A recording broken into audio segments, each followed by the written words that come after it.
One of the most common scenarios we... And we're going to be talking about the Cairo. You're going to get drunk that way, by all means do it.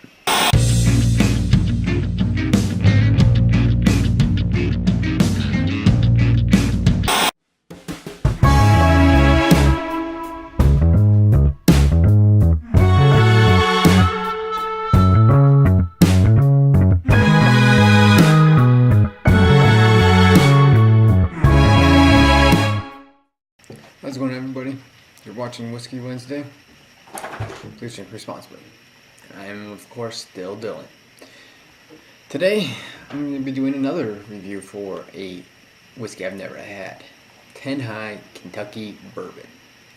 Now, up until about, I believe, 2009, this was a straight whiskey, meaning it was just from one mash, or whatever. I'm going to get into that in a later episode of the difference between a straight whiskey and a blended whiskey. But for now, just know that this is now considered a blended whiskey because it is 51% the original straight whiskey or bourbon plus 49% other spirit. Well, neutral spirit, but let's find out what it is. This is another bottom shelf whiskey I picked up. So, let's see. Very dark. Let's say very rich mahogany. Which is good. It says that it's aged for at least 36 months, so 3 years. Not bad, actually. Well, let's take a nice little sniff, shall we?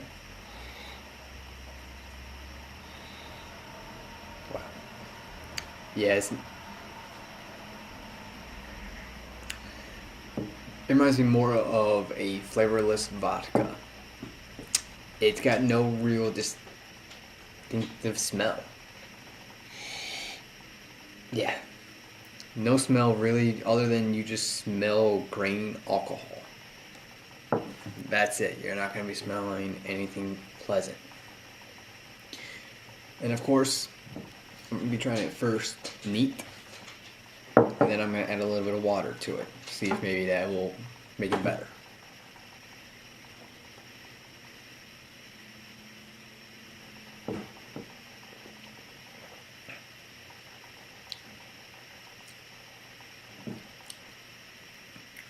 Oof.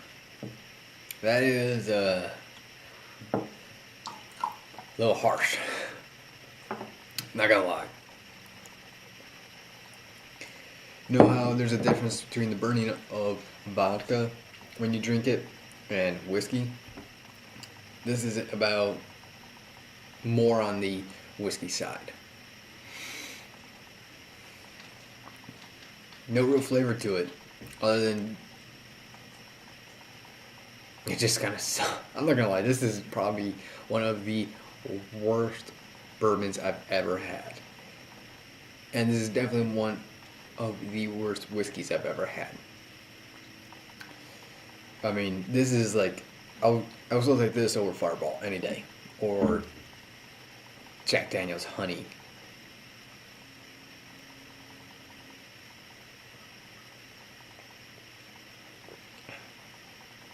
Okay. Surprisingly, when you add a little bit of water, it's not that bad. I mean, you could have ice with it, but, you know, at the rate of it actually melting and diluting it, you're going to be like, fuck it. This is not a good bourbon in any retrospect. I don't agree with it at all. I'm probably actually gonna dump this out just because it's really disgusting. There's no flavor to it. It just burns. I mean, I don't know. Maybe their old straight Kentucky bourbon whiskey, whatever they were doing, was actually good. But this is what you give your alcoholic friends in hopes of maybe they will reevaluate their lives. Because this is a really shitty whiskey. I'm giving this a 2 out of 10. It is horrible. I don't recommend you ever getting it unless you just want to be fucked up and you want to wake up in the morning feeling like a piece of shit. Not good in any retrospect. But yeah, so I'm actually going to wash my mouth out right now. Because now the flavor I should say, is starting to accumulate in my mouth and it tastes like garbage. So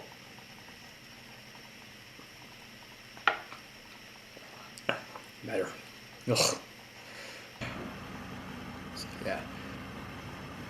Horrible whiskey.